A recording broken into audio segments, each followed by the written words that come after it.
Thanks for joining us online today. We hope you're blessed by this message. If you have a prayer need today, please visit our website, SiouxFallsFirst.com. How many of you have heard me before, or this is your first time?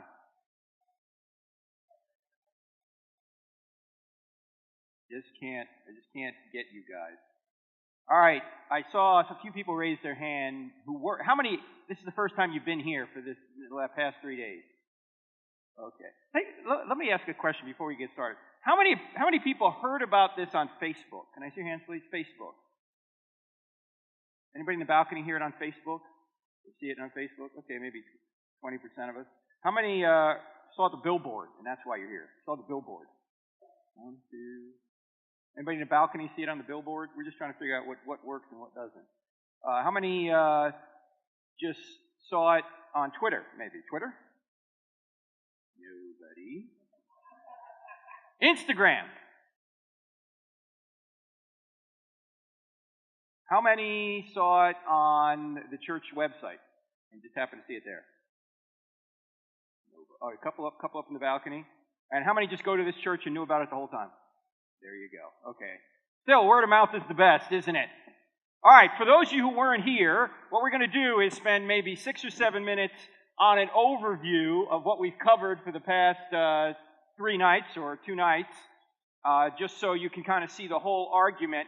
And last time we started by asking the question, why are you here?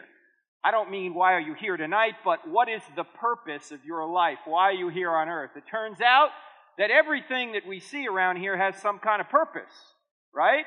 I mean, these speakers have a purpose, these TVs have a purpose, these chairs have a purpose, those doors have a purpose, your car has a purpose, your home has a purpose. The question is, do you have a purpose? Is there a real purpose in life? Or is life just a glorified Monopoly game? You get a whole bunch of stuff now, and when the game is over, it's all going to go back in the box. Is that it? You just become worm food when you die, and it's over. I actually think there is an objective purpose to life, and as I mentioned, you can find that objective purpose in this ancient collection of documents we now call the Bible. It's under one binding we now call the Bible. But when you say that today, people think you're nuts. How can you believe in a book like this? It's got miracles in it. We don't believe in miracles. It was written down by religious people. We know you can't trust them. They embellish things, that kind of thing, you know. But I actually think it's quite easy to show that Christianity is true. You only need to answer 4 questions in the affirmative to show that Christianity is true. In other words, if you ask these 4 questions and get evidence to answer the 4 questions yes, then Christianity is true beyond a reasonable doubt. What are the 4 questions? Here are the 4 questions. It gets louder every night.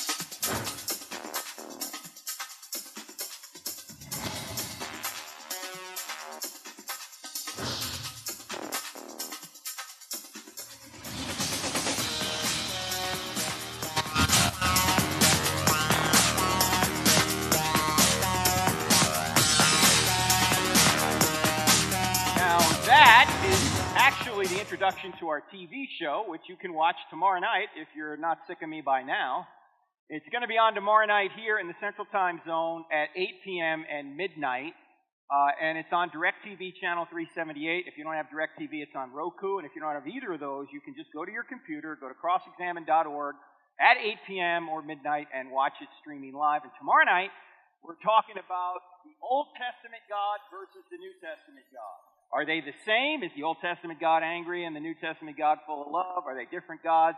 So if you're interested in that, you can tune in tomorrow night. We're also on radio every Saturday morning, and that's podcasted. It's also streamed live on the internet, and it's on our app, which I'll tell you about later. Now, let's do a little bit of review for those that were here. These are the 4 questions. Why are these the 4 questions? Why is truth important? If someone were to say to you, there is no truth, what question would you ask that person? Yeah, is that true? You see, obviously, if there is no truth, the Bible can't be true. But of course, if there is no truth, atheism can't be true either, right? Of course there's truth. It's self-defeating to say there is no truth because you're making a truth claim to say there is no truth. So relativism and postmodernism are false. We covered that on Sunday morning for those of you that come to church here. The second question is, does God exist? Because you can't have a word from God if there's no God. And last night and the night before, we went through 3 arguments for the existence of a spaceless, timeless, immaterial, powerful, moral, personal, intelligent, sustaining Creator whose every attribute is infinite. The first argument was what? It's called the cosmological argument. It's the argument from the beginning of the universe. That space, matter, and time had a beginning out of nothing, so whatever created space, matter, and time can't be made of space, matter, and time.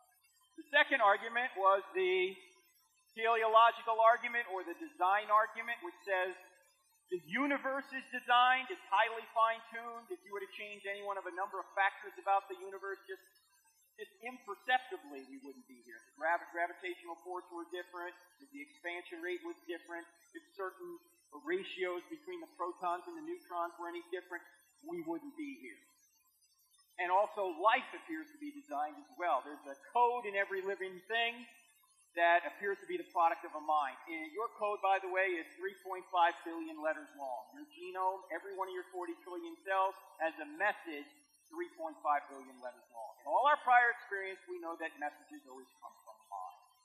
The third argument for the existence of this being, after the cosmological and teleological argument, is the argument from morality, which says if there's one thing morally wrong out there, like it's wrong to torture babies for fun, or it's wrong to murder 6 million people in a Holocaust, or it's wrong to gun people down at their workplace in some kind of jihad attack, then there has to be a God. Why?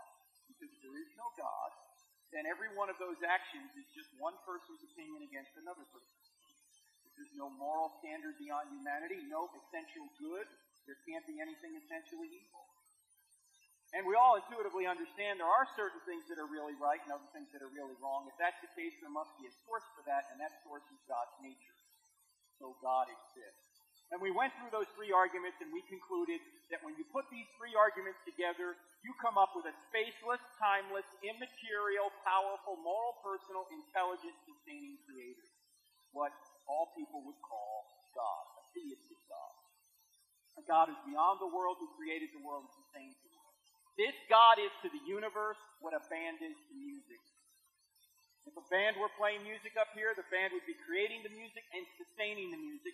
But what would happen to the music the second the band stopped playing? It'd be over. That's the way God is to the universe and to us. He creates us and sustains us. He doesn't just create us and leave us. He creates us and sustains us. Then we went on to the third question, are miracles possible? We covered that last night. And Pastor Quentin was supposed to do a miracle. So far, I haven't seen it yet.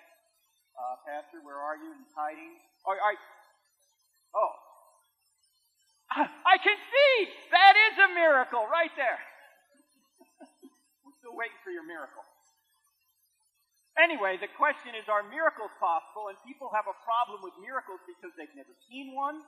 They think they're outlandish for some reason or another. And we asked the question last night, what is the greatest miracle in the Bible? And some people, of course, said the resurrection, which of course is a biggie. It's the crowning miracle of Christianity. But the resurrection is easy compared to the greatest miracle. What's the greatest miracle in the Bible? Creation. The first verse. In the beginning, God created the heavens and the earth. If that verse is true, every other verse is easy to believe. And we have scientific evidence and philosophical evidence that the universe had a beginning. In other words, if the first verse is true, the other verses can be true, right?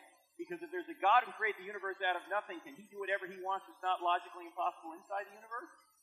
Of course. So now we simply turn to our attention to question number 4.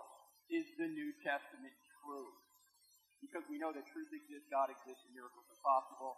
As Pastor Tom said, if you want to get the material, you can order it now. We're out of it now, but just pay for it now. We'll send it here, and you don't have to pay any shipping. If you just want this PowerPoint presentation in a PDF format, go to that website right there, /CP, that stands for College Prep. And if you email us, we're going to email you this PowerPoint presentation in a PDF format, all right? And then we're going to get to questions a little bit later, but we're going to jump right now to point 4. You guys ready to go?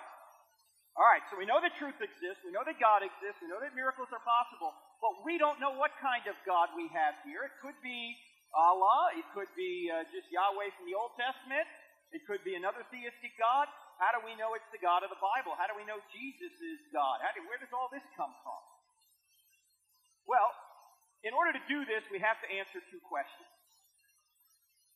Do we have an accurate copy of the original New Testament documents, and do the original New Testament documents tell the truth? Okay? And for many years, apologists would talk about the answer to question 1 is yes, and they're right about that. The answer to question 1 is yes.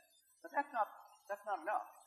You can say you have an accurate copy of what the original apostles wrote down, but that doesn't mean what they wrote down is true, right? They could have written down a lie. So you got to go to question number 2.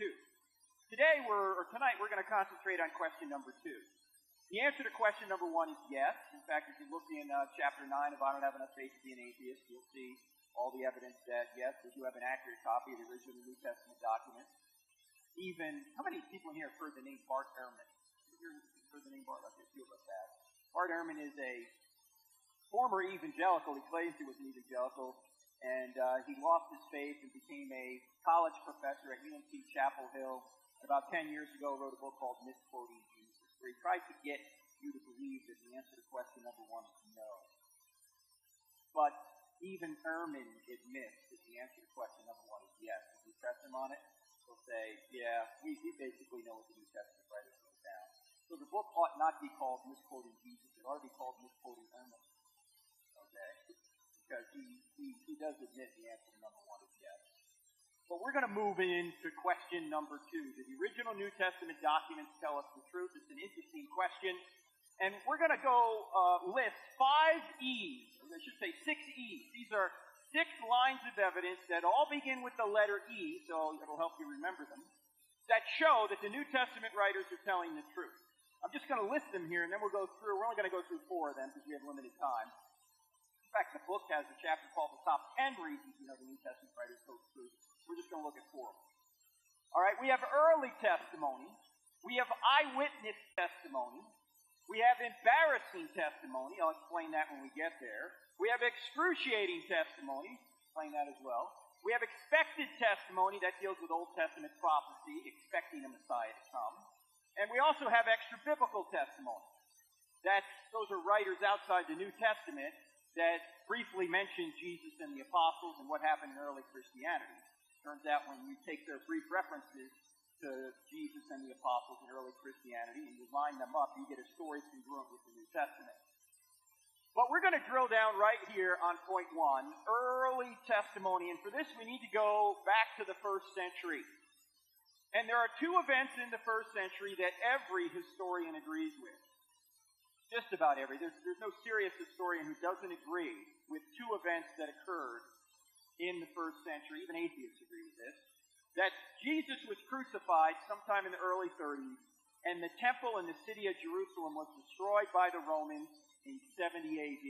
This is not controversial at all. There's great historical knowledge for this. In fact, if you go to Rome today, and you go see the Arch of Titus, you look up in the Arch of Titus, you see a bunch of soldiers with menorahs. Why? What's that a representation of? It's the Roman army led by Titus who overran Jerusalem and sacked the temple and carried out menorahs and all the other loot in the temple. So there's evidence for this everywhere. Josephus talks about it, a Jewish historian who lived at the time there. In fact, he was one of the rebels early on, and he wound up converting to the Roman side, and he tells us all about this war. Now, what's going on between these 2 bookends of time? We'll work backwards. We know that Paul was killed sometime in the mid to late 60s at the hands of Nero. We have pretty good evidence for that. In fact, very good evidence for that. We also know that James, the half-brother of Jesus, dies as a martyr in the city of Jerusalem in 62 AD. Now, James, when Jesus was on earth, didn't believe his own brother was God. But 30 years later, he's dying as a martyr in the city of Jerusalem. He's the pastor of the church in Jerusalem. The Sanhedrin, the Jewish ruling council, throw him off the Temple Mount. When he hits the ground, they stone him to death. Who records this for us? Is it in any New Testament documents? No. It's in Josephus' writings. Jewish historian who lived in 37 AD to about 100 AD. He was in Jerusalem at the time. And Hegesippus, another writer who lived later, they tell us that James dies as a martyr in 62 AD. Also, Also, we know that Acts, the book of Acts, was written by 62 AD, if not earlier, for a number of reasons. One of the reasons, of course, is how does the book of Acts end? First of all, who's the book of Acts about? Two major characters, Peter and then Paul. Not Mary, just Peter and Paul. And how does the book end? Where's Paul? He's in Rome under house arrest. He's not quite dead yet. Peter isn't dead yet either, but there are two executions in the book of Acts. One is Stephen, and the other is James, not this James, the brother of John, the hands of Herod. Yet, Luke doesn't mention the two main characters' deaths. Why do you think he doesn't mention that? Because they're not quite dead yet. He's done writing. There's other reasons to believe Acts is written by 62, but we're pretty certain of that. Also, we know that 1 Corinthians is written by about 55 AD, and even atheists agree with this. We have good archaeological evidence that that's when Paul was there and would have written the book to there, or we know he had written the book to there at that time. And we also know that the creed in 1 Corinthians 15, verses 3 to 8, goes all the way back to the event itself. You say, what's a creed? A creed is a small section that got into Scripture that used to be memorized, because most people couldn't write at that point, and what they did is they memorized things. They had highly developed memories. And that particular creed, which is the earliest evidence for the resurrection in the entire Bible, was written down by Paul in 55 AD, but it originated much earlier. Even atheists agree it's 340 AD. And if you go read that, in fact, we might as well read it since we're in church here. You guys ever hear this is called a Bible? Okay. If you got one, get out your iPhone. And if you go to 1 Corinthians 15, this is the earliest testimony we know of the resurrection. It begins in verse 3 of chapter 15. And as we read this, I want you to count how many times you hear the word that. For what I received, I passed on to you of first importance. That Christ died for our sins according to the Scriptures, that he was buried, that he was raised on the third day according to the Scriptures, and that he appeared to Peter and then to 12. After that he appeared to more than 500 of the brothers at the same time, most of whom were still living, though some have fallen asleep. Then he appeared to James, then to all the apostles, and last of all he appeared to me also as one abnormally born. How many times do you hear the word that? 5 times. Well, this is a rhythm, and in the Greek it's even more pronounced. It's a rhythmic way of memorizing what happened to Jesus and who he appeared to after he resurrected from the dead. And this creed is very early. It's impossible that this was legend because it goes right back to the event itself. Now, if Acts is written by 62 AD, what book must be prior to Acts? Luke, right? Why? Because Luke wrote both the Gospel of Luke and Acts, and he starts the Gospel of Luke saying, I put this orderly account together for you, O excellent Theophilus. And then in Acts, he says the same name. He says he's writing to the most excellent Theophilus, and he says, in my former work, O excellent Theophilus, which is what? That's Luke. And many, of course, believe Mark is prior to Luke. In fact, Matthew may be prior to Mark, or whatever the real situation is, we have very early testimony. Now, I may be going out on a limb here, but I have to say that Paul wrote all of his works before he died. You think that's fair? Here are the undisputed works of Paul: 1 Corinthians, 2 Corinthians, Romans, Galatians. I know he wrote other things too, but this is all you need to establish the historical reliability, early historical reliability of the documents Paul has written, and particularly the resurrection. And here is the most interesting, I think, of the findings, is that most, if not all, the New Testament is written prior to 70 AD. Well, why would we say that? Well, first of all, we know all this is written prior to 70 AD, right? Peter's works had to be prior to 70 AD. He was dead by then as well. What happens to 70 AD? The whole city, the whole nation is practically destroyed. Josephus said it was the greatest war of all time.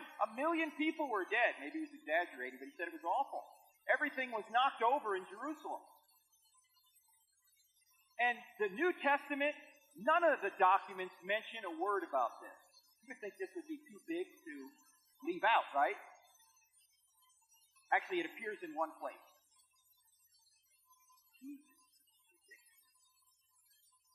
He's on the Mount of Olives. How many people have been to Israel? You been to Israel? You know what I'm talking about, the Mount of Olives? We're going back to Israel. This is our 4th trip. This June we're going over there. Me and the real Indiana Jones popcorn. And Ellie Shupron, who is the archaeologist who discovered the pool of Siloam and the fortress that David took from the Jebusites. He's going to be one of our guides as well. Anyway, you go to Jerusalem now, and you know how when you get older, you start to lose your train of thank you! Where was I going with this? Something going on in Jerusalem. Oh, you go to Jerusalem today, and you go to the Pool of Bethesda. Anyone's been to the Pool of Bethesda there in Jerusalem? On the Pool of Bethesda, there is a church right there, St. Anne's Church. And as you stand there looking at the ruins of the Pool of Bethesda, if you read John chapter 5, it seems to indicate that the Pool of Bethesda is standing in Jerusalem while John is writing. Now, many people think John is written late, right? But if John is written in 90 AD, why is he talking about there is this sheep gate? There wasn't a sheep gate.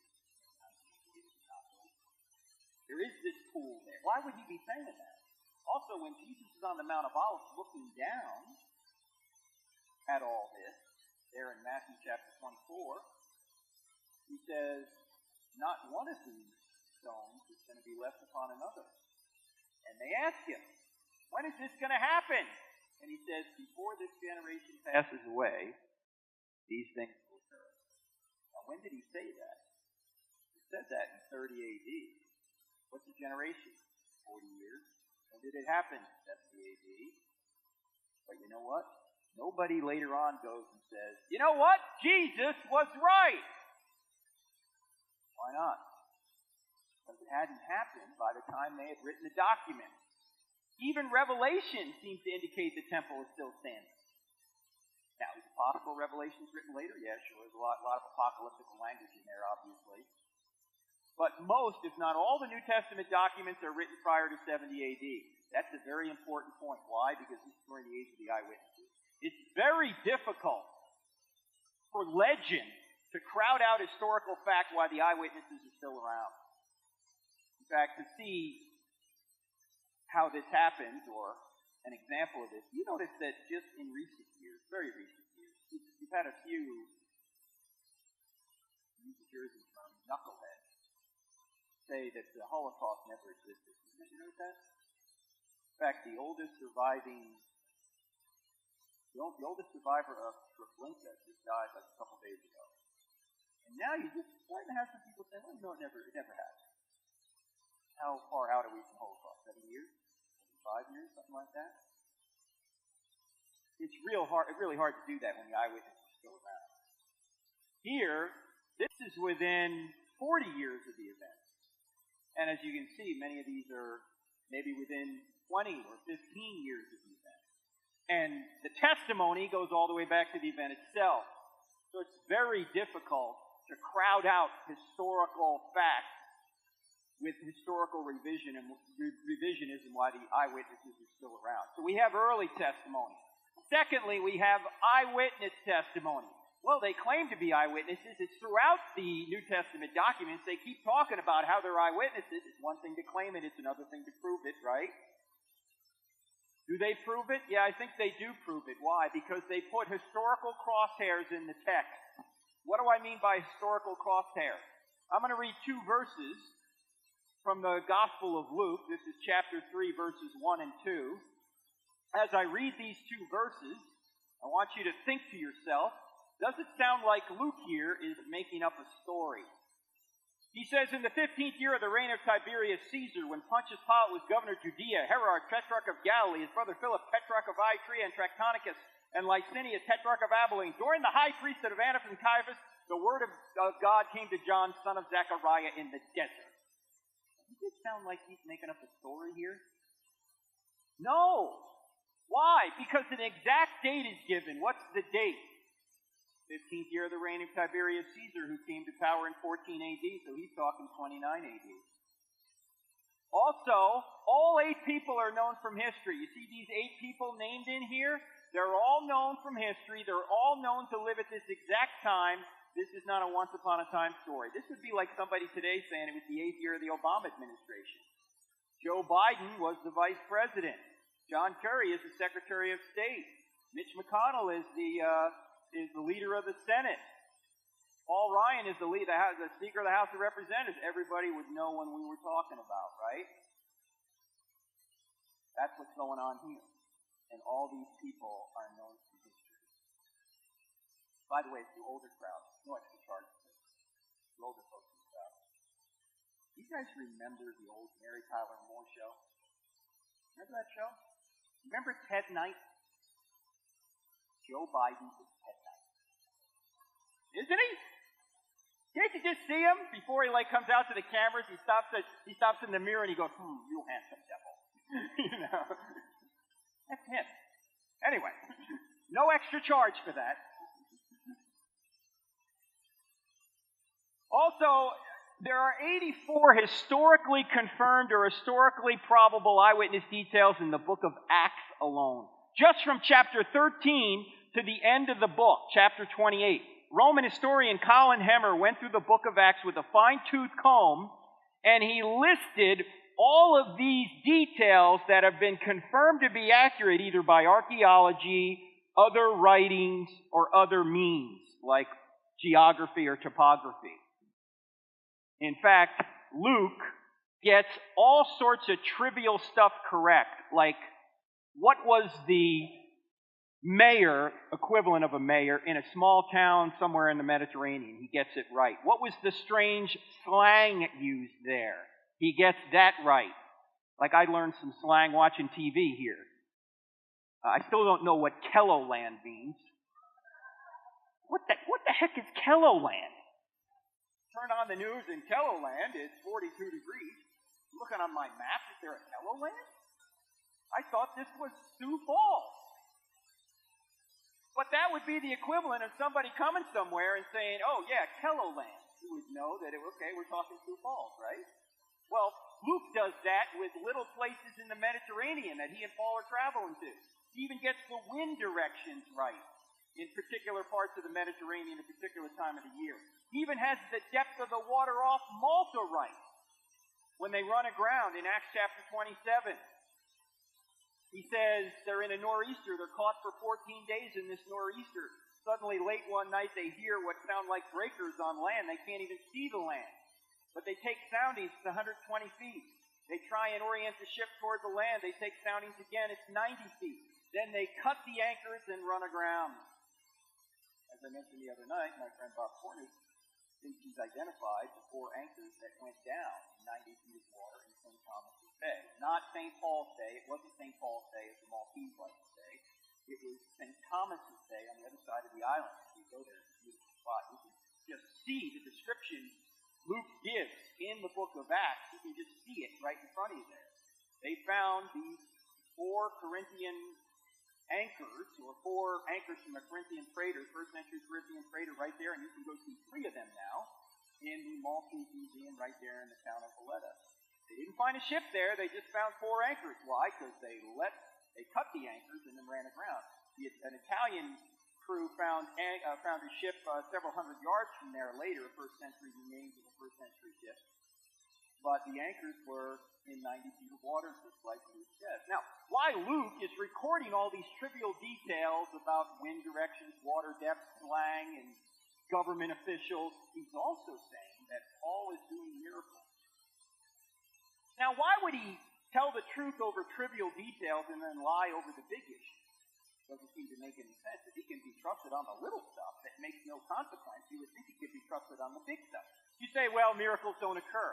That's an anti-supernatural bias. We just pointed out that if God exists, miracles are possible. The greatest miracles already occurred, the creation of the universe out of nothing. So if he wants to do other miracles, he can. In fact, Sir William Ramsay, who was an archaeologist many moons ago, didn't think Luke was accurate, and then he spent 20 years studying Luke. By the way, this is an actual picture from Corinth. It's my favorite spot on the Footsteps of Paul cruise. If you've ever been to Corinth, it's great because there's no city built on it. That's what it was like when Paul was there. You're standing right where Paul was. Of course, it wasn't in ruins, but you get the idea. There's no city built on it. Here's what Sir William Ramsay said about Luke. He said, I began with a mind unfavorable to it, the book of Acts, but more recently I found myself brought into contact with the book of Acts as an authority for the topography, antiquities, and society of Asia Minor. It was gradually borne in upon me that in various details the narrative showed marvelous truth.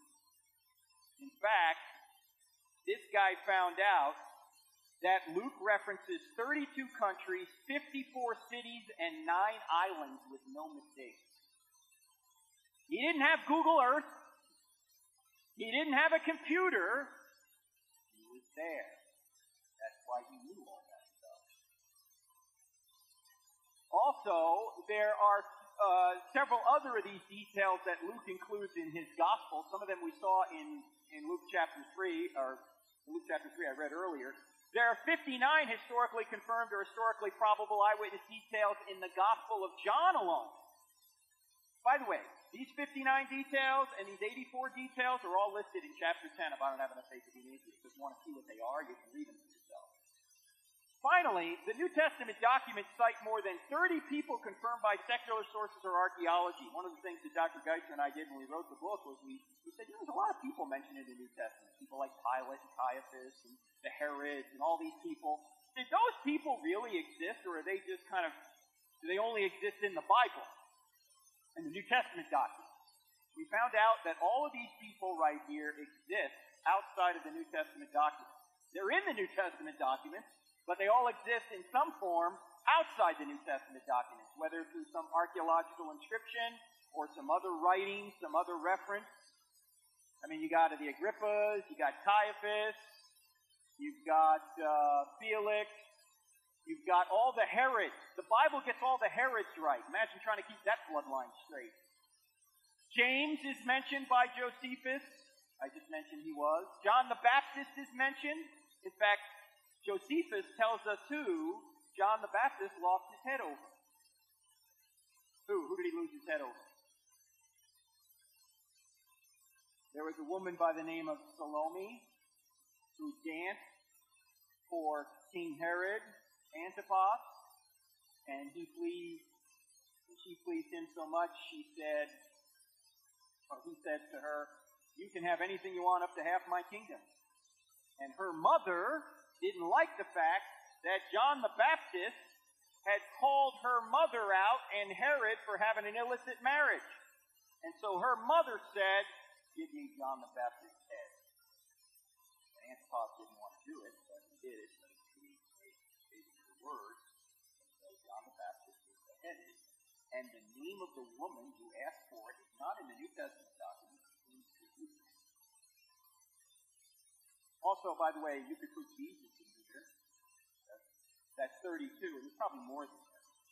But Jesus is mentioned in 10 ancient non-Christian sources within 150 years of his life. Now, how do we know this? Well, like, for example, here's Pilate. We have an archaeological discovery made in the coastal town of Caesarea. If you go to Israel today, this is the one on the Mediterranean in the north. That's where the Romans kept their headquarters.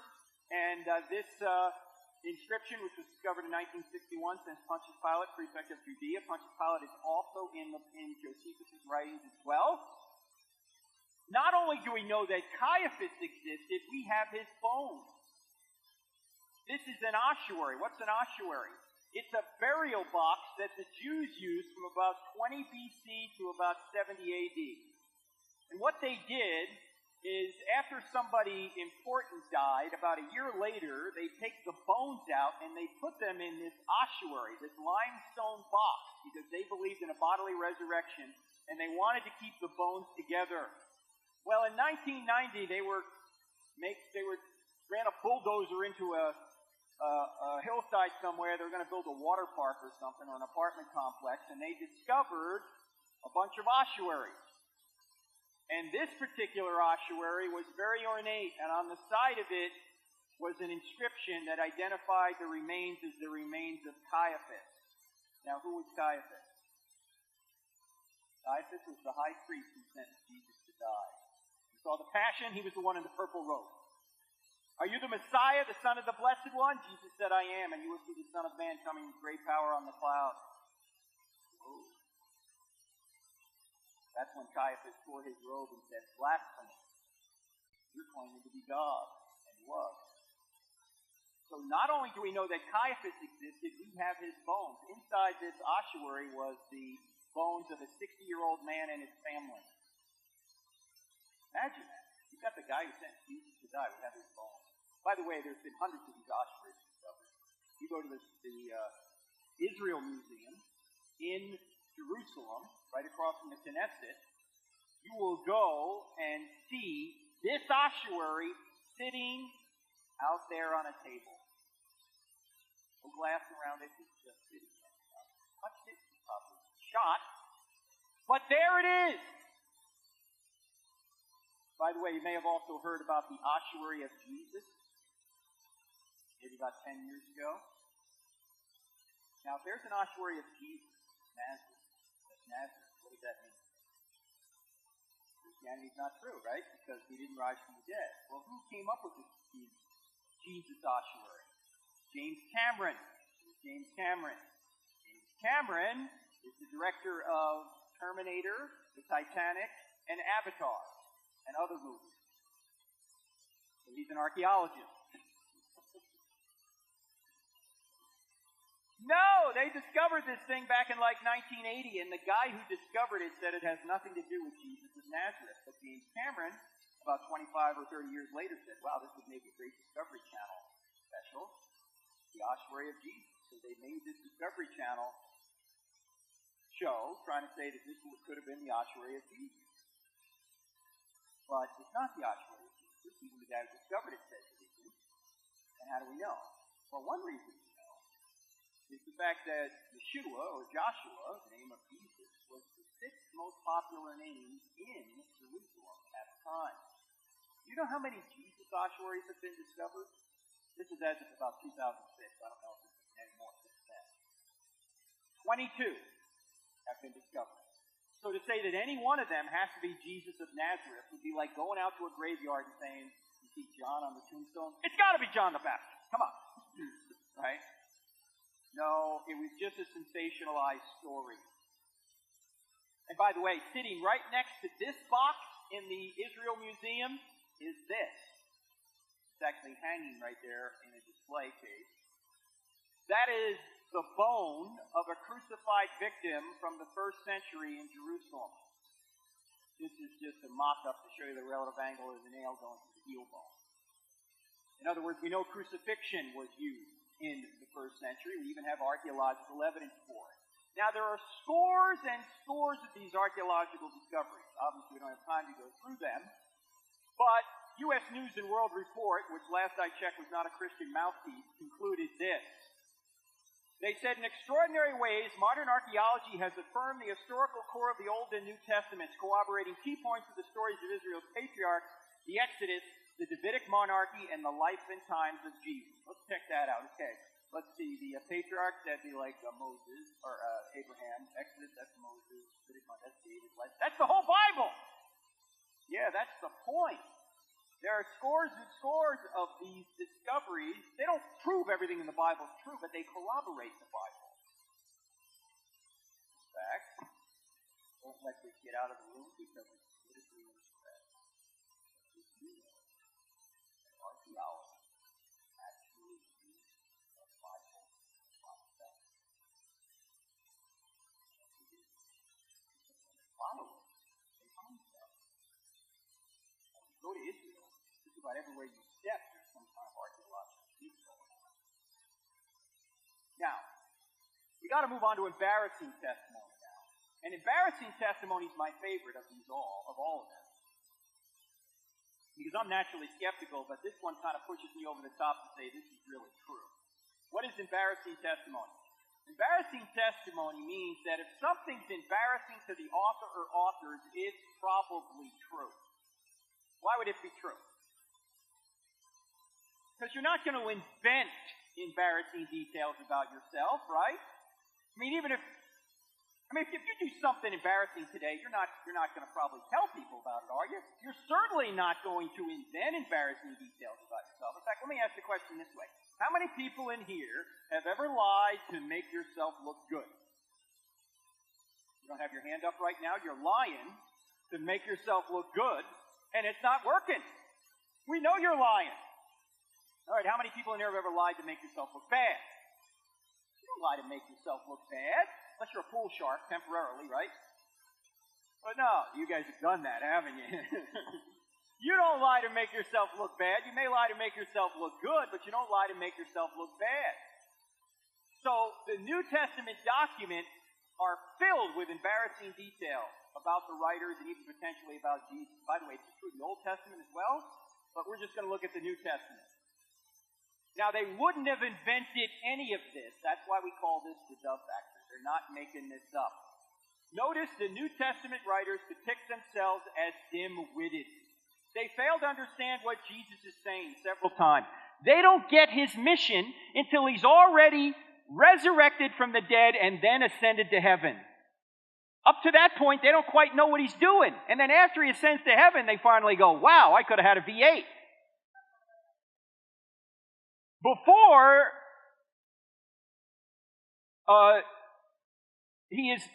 they also depict themselves, I should say, as uncaring. They fail to understand what Jesus is saying, and they also fall asleep on Jesus in the Garden of Gethsemane. You know the Garden of Gethsemane? That's the night before he knows he's going to be executed. He says, stay up with me and pray. This is my greatest hour of need. I really need you. Don't worry, Lord. We'll stay up. What do they wind up doing? They wind up conking out on him twice. And then they make no effort to give Jesus a proper burial. Who buries Jesus? Joseph of Arimathea and Nicodemus. Now, who is Joseph of Arimathea? He's a member of the Sanhedrin. Again, that's the Jewish ruling council that sentenced Jesus to die. Now, why would they make Joseph look like a good guy when he was really on the enemy side? At least, ostensibly he was, right? Why would they make him look like a good guy while they ran away and hid for fear of the Jews? And why would they put Jesus in a Jewish tomb? What could the Jews have done if the Christians had claimed Jesus had risen from the dead, yet he really hadn't? If Jesus' own rotting body was in the Jews' own tomb, what could the Jews have done to stop Christianity right then and there? This is easy. They could have just taken the body out of their own tomb and said, he's dead. Stop all this nonsense talk about the resurrection. They didn't say that at all. What did they say? What was their story? The disciples came and stole the body while the guards were asleep. Now, that's a bad explanation for at least two reasons. Reason number one, if you're a Roman guard on duty and you fall asleep on watch, what happens to you? You're toast. Reason number two, if you're a Roman guard on duty and you fall asleep on watch, how do you know what happened? You guys awake? What happened? Well, we were asleep, see? And while we were sleeping and remained sleeping, we noticed that the disciples came right down here, and you wouldn't know it. That's pretty silly. Also, if you think about it, what motive would the disciples have to steal a dead body and claim it had risen from the dead? These were Jews. They had no motive to make up the resurrection. They got beaten, tortured, and killed for saying that happened. You say, wait, Frank, this all presupposes that was the Jews' story. Well, it was. Well, how do you know? It's in the Gospel of Matthew. Yeah, but how do you know Matthew's telling the truth? Because it's not just Matthew who says this. Early on in Christianity, for about the first 100 years, there's an ongoing debate between the Christians and the Jews. The Christians keep saying Jesus has risen from the dead, and the Jews keep saying the disciples came and stole the body while the guards were asleep. Well, what does that explanation admit implicitly? That the tomb was empty, right? You don't have to come up with an explanation for an empty tomb if he's in there. You just say, here's the body. They didn't do that. Now, by the way, we could add another E to our list here. We could add enemy testimony. What's enemy testimony? Enemy testimony is very powerful. If your enemy says something that helps your case, then that's very powerful testimony, isn't it? Like, for example, if your mother says you're brave, we all go, okay, that's Mom, that's what she's going to say. But if your worst enemy says you're brave, you're brave. Well, the Jews are saying, yeah, the disciples came and stole the body while the guards were asleep. What are they admitting? They're admitting the tomb was empty, and that helps the case that Jesus is resurrected. Also, notice they are rebuked. Peter, their leader, is called Satan by Jesus. Do you think they made this up? Do you think Mark, who recorded this, at one point said to Peter, hey, Pete, I'm going to make this a real interesting story. I'm going to have the Lord call you Satan. What do you think Peter would have said? Have him call you Satan. Look, I'm the leader here. This doesn't look good. And then they make no effort to give Jesus, Paul rebukes Peter for being wrong about a theological issue, I should say. Now, why would he do this? Why would Paul rebuke Peter in the Bible for being wrong about a theological issue if they're making all this up? This is Galatians chapter 2. He's saying Peter is wrong. If they're making this whole thing up, why are they arguing over theology in the Bible?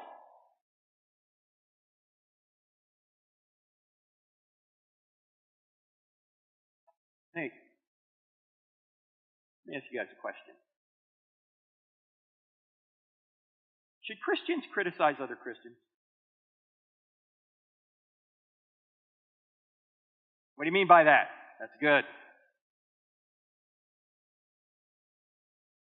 Well, I was on the radio once, and I was evaluating a debate somebody had, and I didn't think the guy did a very good job for the Christian side. I know it's easy to be a Monday morning quarterback, but his whole approach was the wrong approach. And so I was mentioning it on the air, and I got an email from a concerned listener who said, "You ought not be criticizing other Christians."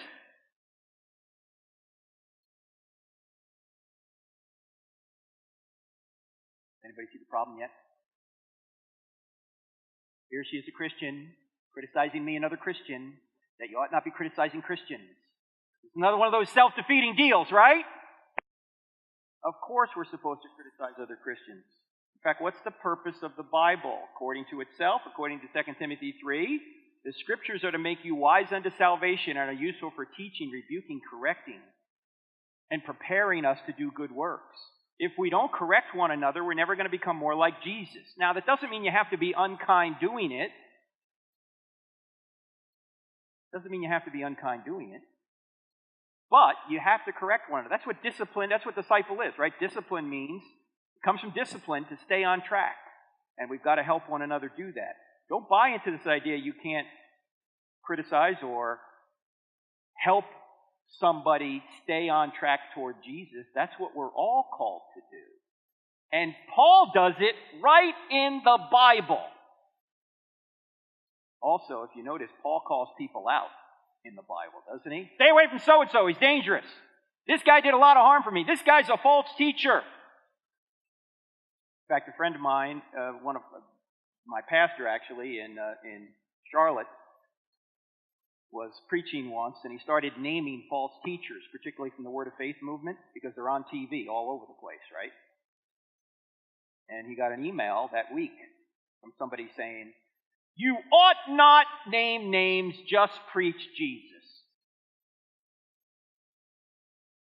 So the pastor got up the next week and he said, I got this email. Last week I called out some people who I thought were false teachers, and I got this email that said, you ought not do that. You should just preach Jesus. Let me ask you guys a question. Suppose I were to come in here this Sunday morning and say, I just figured out that some people who are watching your kids while you're here in church are trying to get your kids to watch pornography and take drugs. What's going to be your first question? Who are they? Oh, I can't name them, but I'll tell you, I'll just preach Jesus. How's that?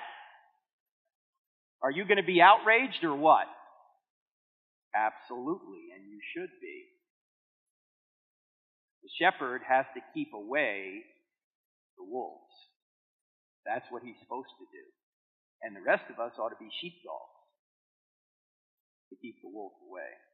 And Paul's doing it right here, even though it's embarrassing. Can you imagine? They're making this up. Why would they be doing this?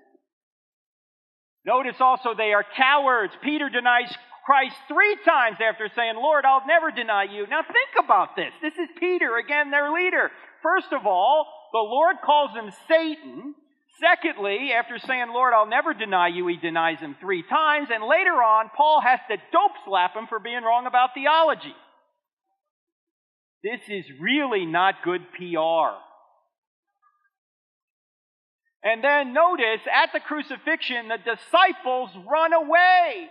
This is like a Monty Python movie. Run away! They all run away. And who are the brave ones? Ladies? That's right. Woo! I am woman, hear me roar.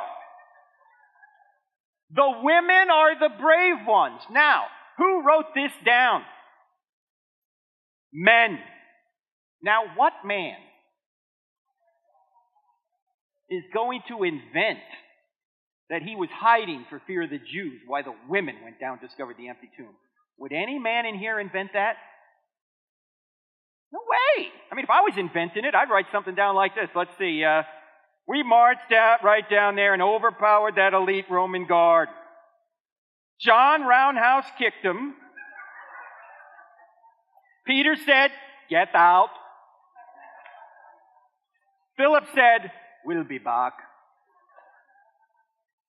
Then we saw Jesus, who congratulated us on our great faith. And then we went and comforted the trembling women. I would never say I was Mr. Scaredy Pants. Why, the women went down and discovered the empty tomb. And oh, by the way, all 4 Gospels say the women were the first witnesses. But why would you never do that in that culture if you were inventing it? What was the problem with women's testimony in that culture? Yeah, a woman's testimony was not considered on par with that of a man. So if you're making up the New Testament resurrection story, you only have the men be the first witnesses. Yet all 4 Gospels say the women were the first witnesses. Why? Because they really were, even though it was potentially embarrassing. Actually, I had a lady come up to me once and she said, I know why Jesus appeared to the women first. I said, why? And she said, because he wanted to get the story out.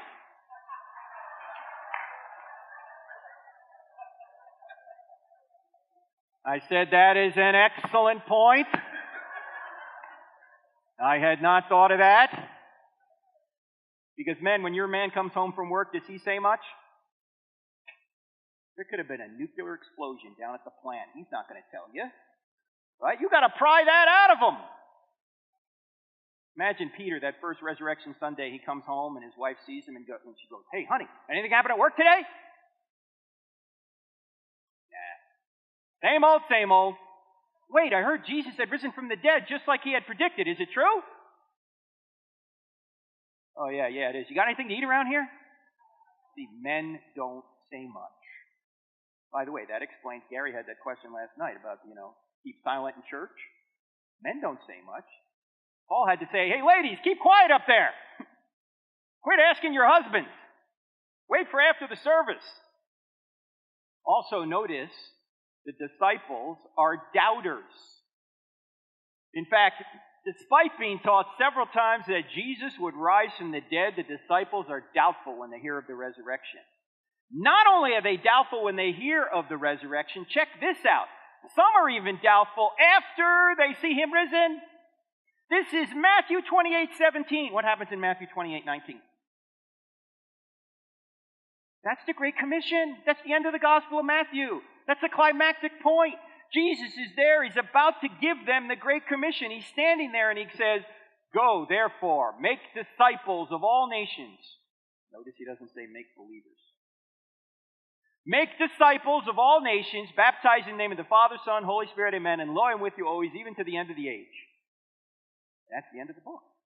And as he's given this, some of them are standing there looking at him going, see that guy over there? Yeah. That guy over there is Jesus. Oh, no, it can't be Jesus. He was just killed not long ago. No, I'm telling you, it's Jesus. He was killed. The Romans killed him. He's dead. That can't be Jesus. No, it is Jesus. The Romans crucified him. They flogged him. They put a spear in his side. Blood and water came out. I'm telling you, the guy's dead. No, it's Jesus. It can't be Jesus. It is. How do you know? The women told me. They're not making this up. Also, notice there's even potentially embarrassing details about Jesus. Check this out. He's considered out of his mind by his own family who come to seize him and take him home. His own family thinks he's nuts. You think that's embarrassing enough?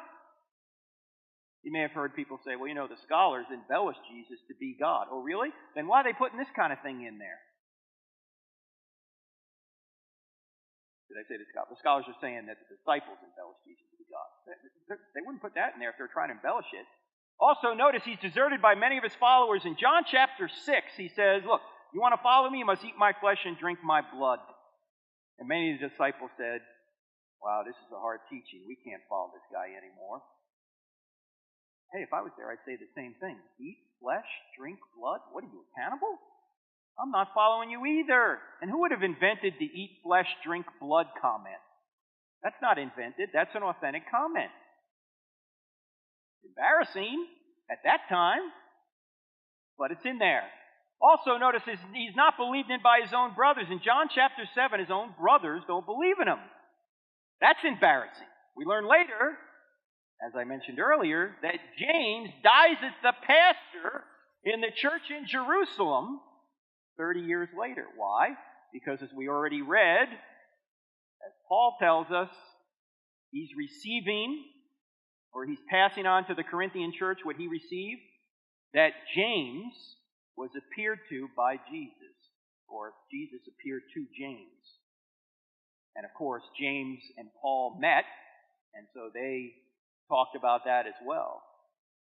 That is why James was ready to die for his brother. He didn't think his brother was God before he had risen from the dead, but after he had risen from the dead and appeared to James, then James said, yo, bro, you're God. Now, how many people in here have a brother? All right, how many people in here have a brother who thinks he's God? Yeah, you don't believe in him either, do you?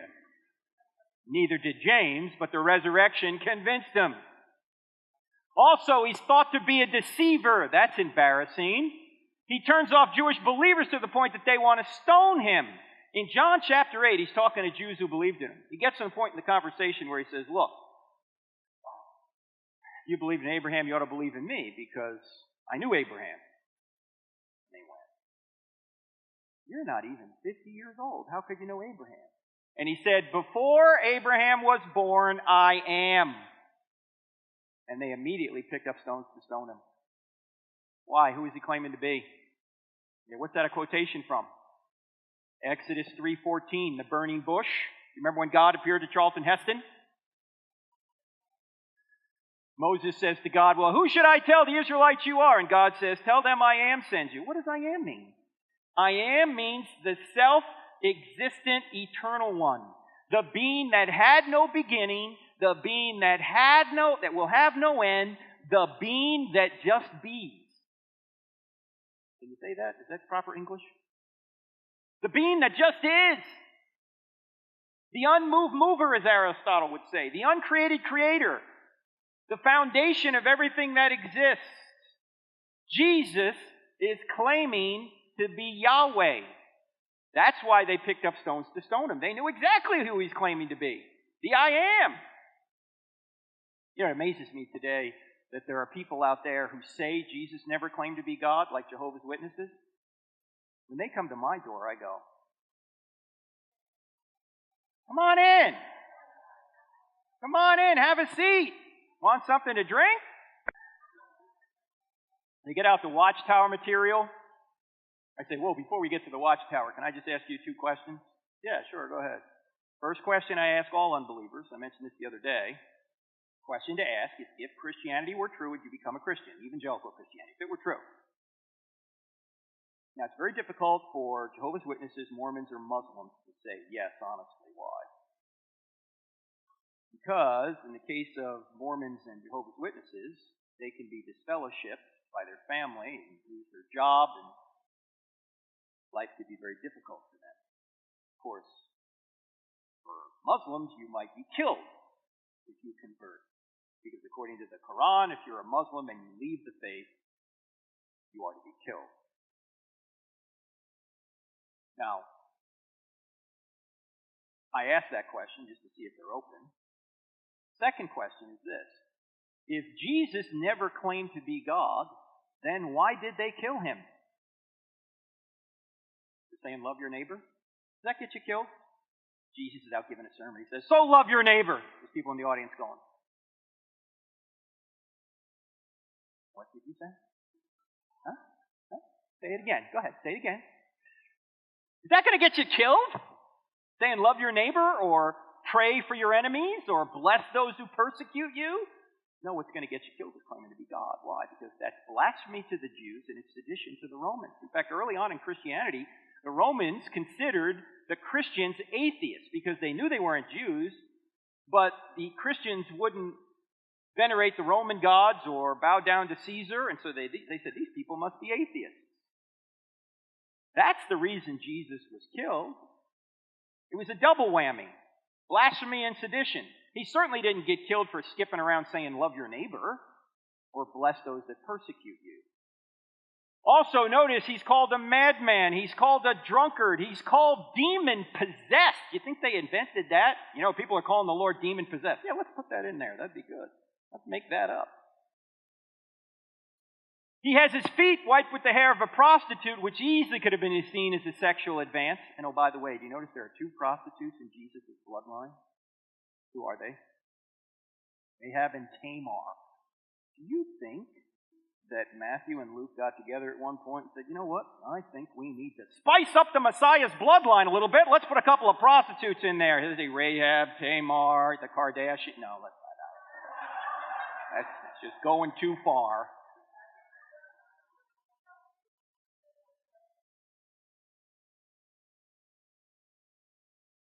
No, they're not inventing that. Boom. They're not inventing that. They wouldn't invent that. That's embarrassing. In fact, there's a lot of shady people in the Messiah's bloodline. Judah, from which we get the term Jew, tribe of Judah, not a good guy. Also, David. David's supposed to be a man after God's own heart, yet he's a liar, adulterer, and a murderer. Well, I guess there's hope for the rest of us, right? Bathsheba's in there.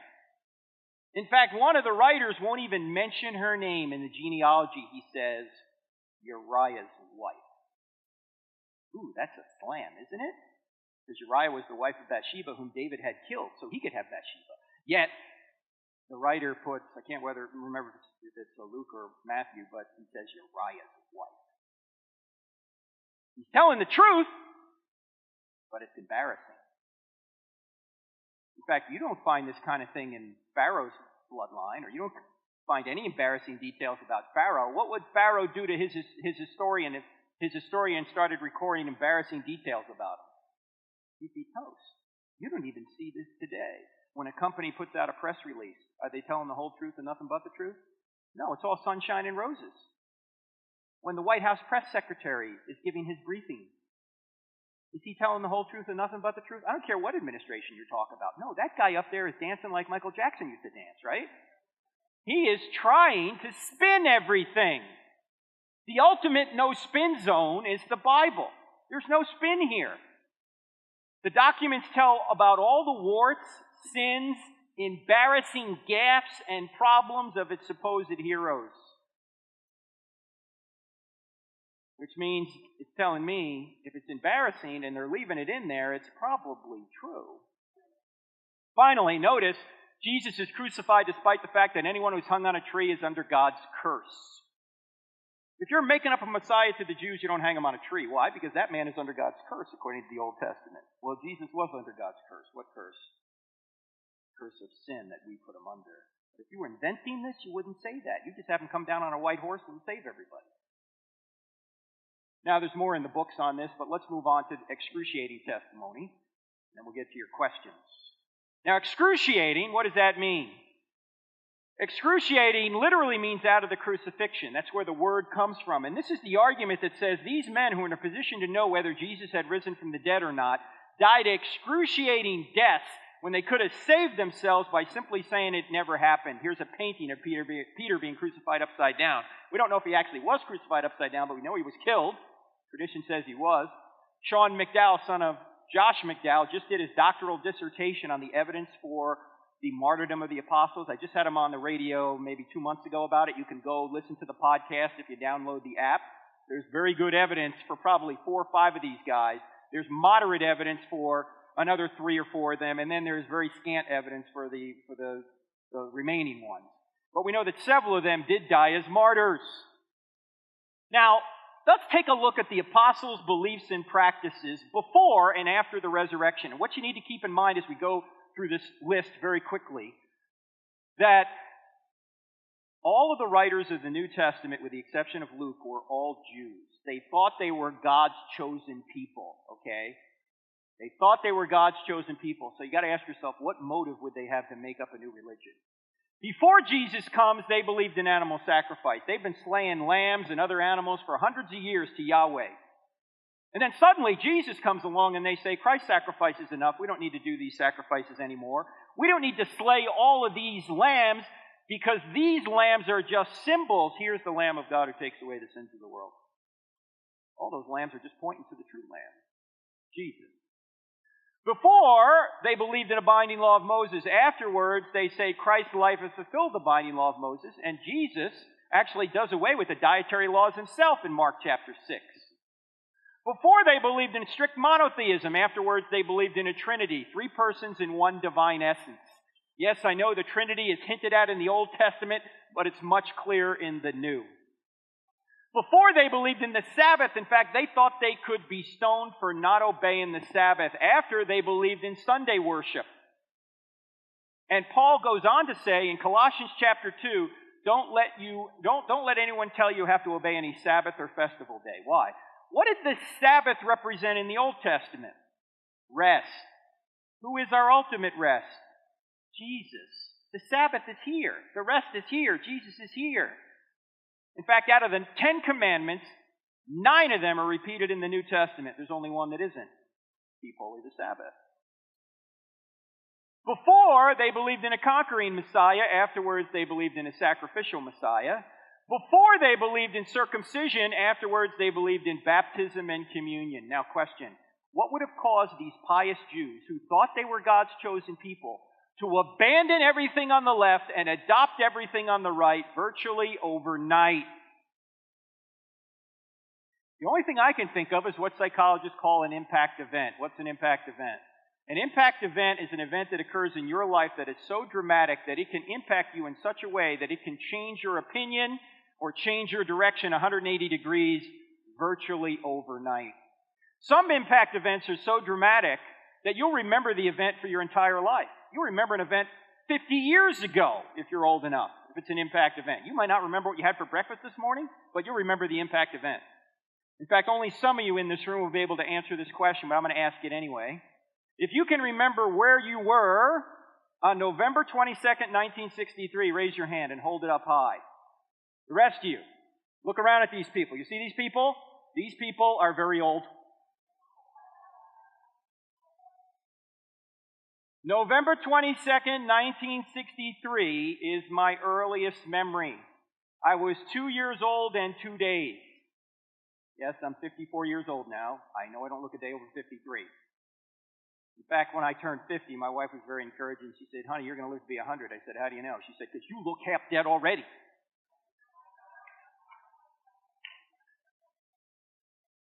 Anyway, November 22nd, 1963, I'm standing in the living room, a toddler, and my mother is sitting on an ottoman in front of a black and white TV, weeping uncontrollably.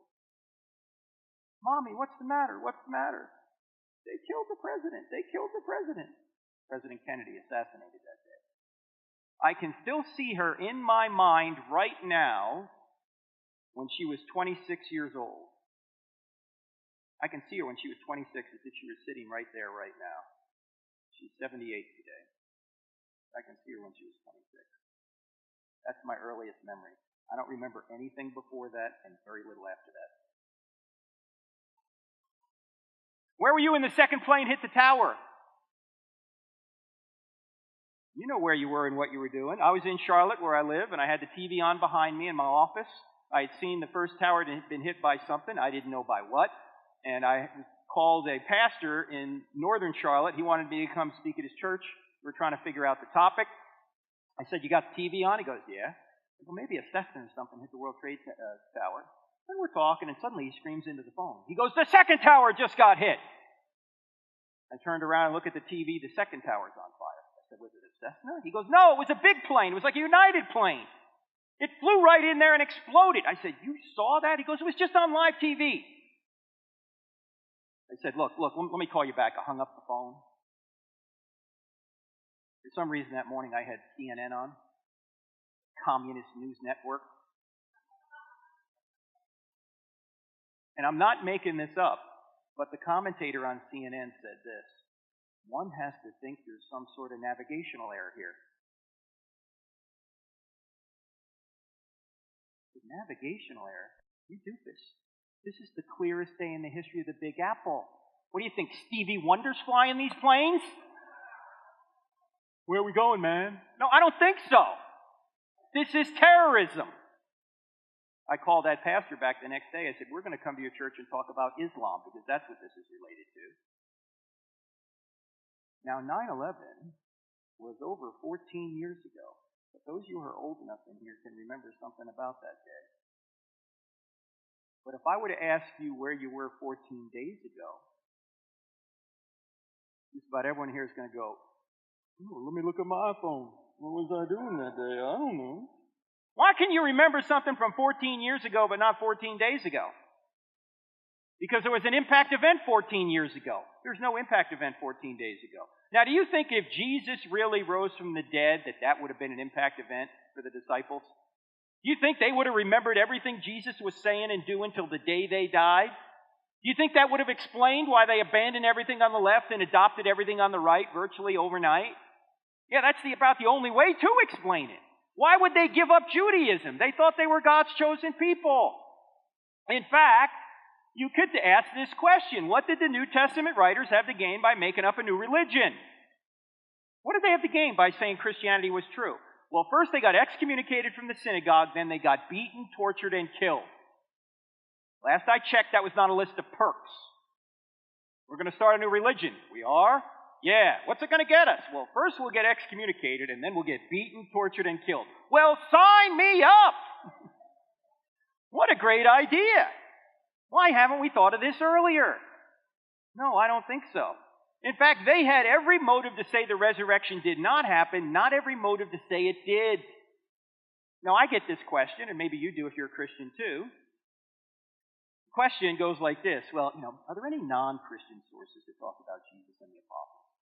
Well, actually, there are. I don't have time to get into it now. It's all in chapter 9 of the book. But yeah, as I mentioned, there's 10 ancient non-Christian sources within 150 years of Jesus' life. People like Josephus, Tacitus, Suetonius, all these kind of household names you've heard of.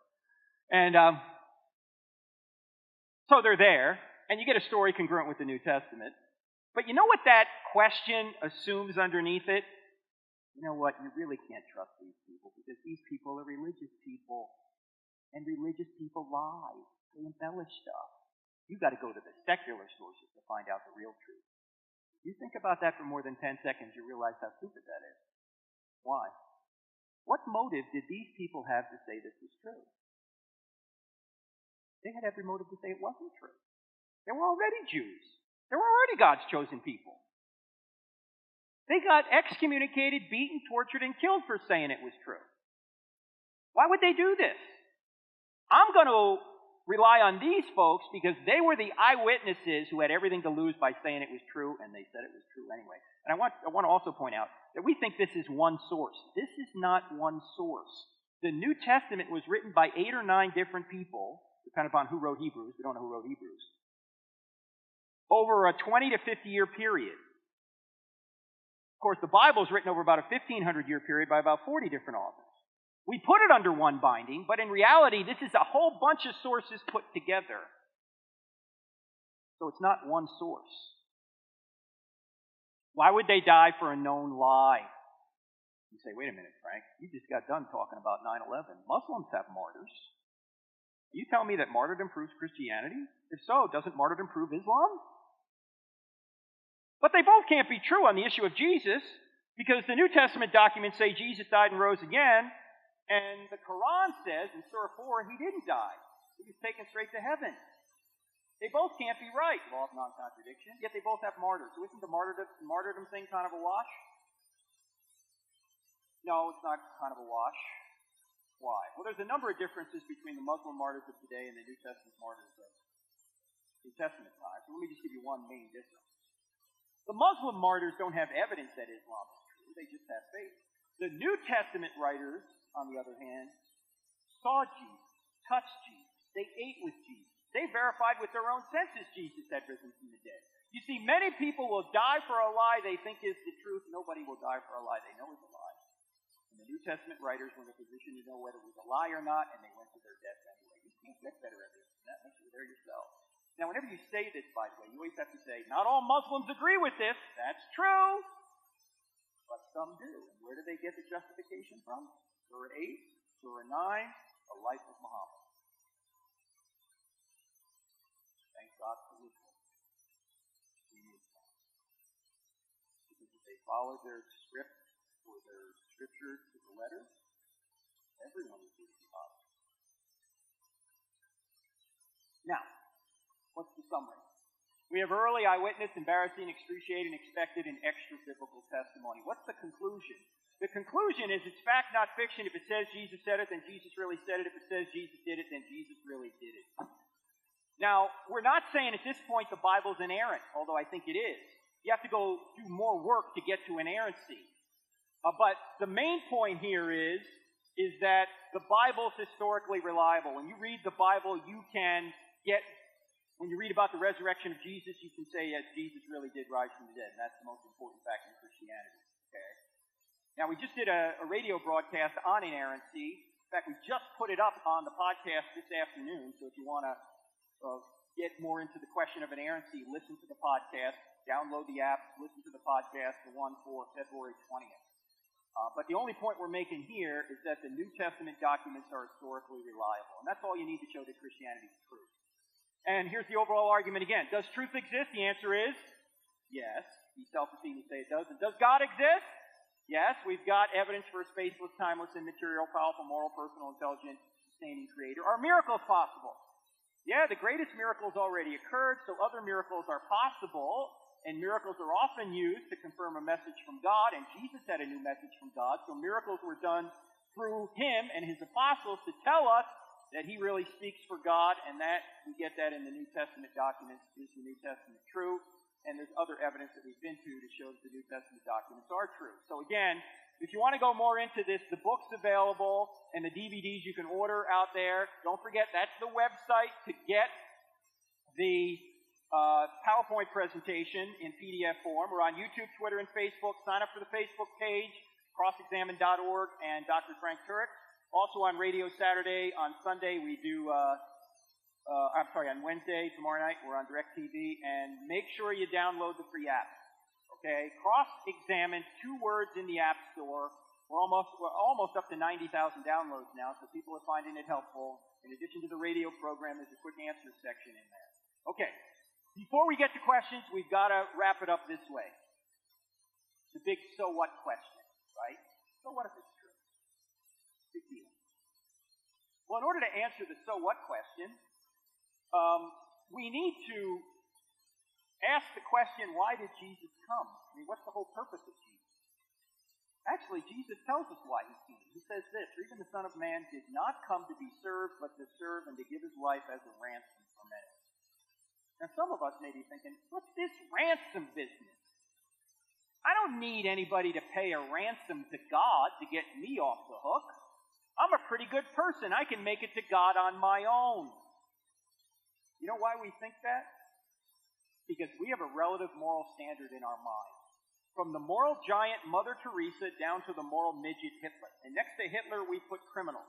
We know they're not quite as bad as Hitler, but they're bad. And then next to criminals, we put all the immoral people we all know. You know, our immoral friends and relatives who aren't quite as good as we are, because our picture's right here next to Mother Teresa, right? We know we're not quite as good as Mother Teresa, but we're working on it. And then if we believe in heaven and hell at all, we arbitrarily draw a line in the sand and we say, these are the bad people, they're going to hell, and we're the good people, we're going to heaven. But this is not the way the moral universe really works. The line doesn't run up and down between people. In fact, Paul even says this in 2 Corinthians 10. He says, it's unwise to compare yourself to other people. Yeah, you might be better than your neighbor, but you're still a sinner. You still need a Savior. Because the moral line does not run up and down between people according to God. The moral line actually runs across the top. And all of us have fallen short of that line. From the moral giant Mother Teresa down to the moral midget Hitler. And what Christ has come and done is He's lived the perfect life in our place. And by trusting in Him, He imparts us not only His righteousness or forgiveness, but His righteousness as well. So you're not only forgiven, but you're given His righteousness. Think about that. That's pretty amazing. And what do you have to do to accept it? That's all you got to do is accept it. You don't have to do anything else. Now, if you do accept it, you will do good works out of gratitude for what He's done for you. But you're saved because of His sacrifice. Here's the problem. This was not done cheaply. In other words, we were bought at a price. Brace yourself for this. The purpose of His life was to be punished in your place. His life was a gift to you. Have you received His gift? If not, why not? It's free. If you have received it, does anyone know it? Or are you an undercover Christian? If they were to drag you into a courtroom like they do in Pakistan right now and try and convict you of being a Christian, would you be convicted or would you be acquitted? Oh, it's not enough evidence here. Let this person go. If you'd be acquitted, you might want to reconsider how you've been living. The least you can do for Him after what He's done for us is to let other people know, as imperfect as we are, that we stand with Him. In fact, Paul says, God makes His appeal through you. How are we representing Him?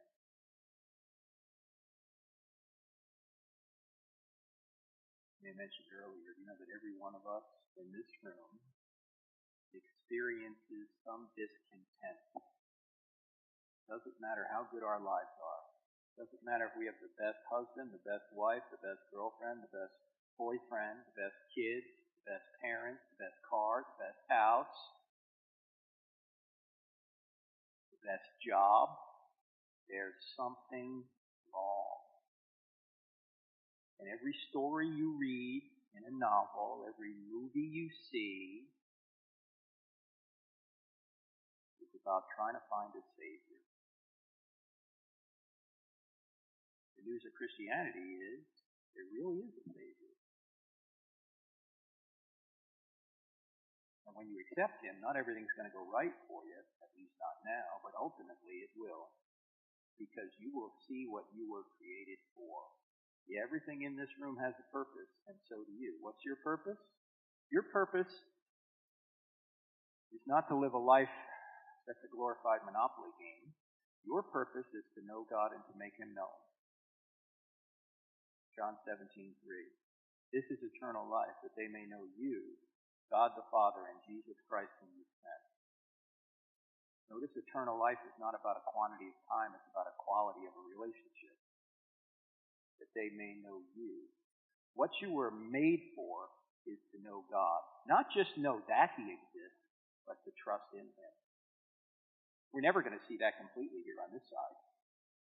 We're always going to see through a glass darkly or dimly.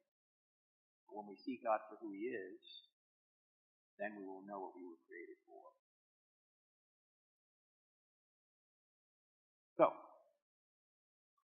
let's thank Pastor Quentin for putting this whole thing on. It was really the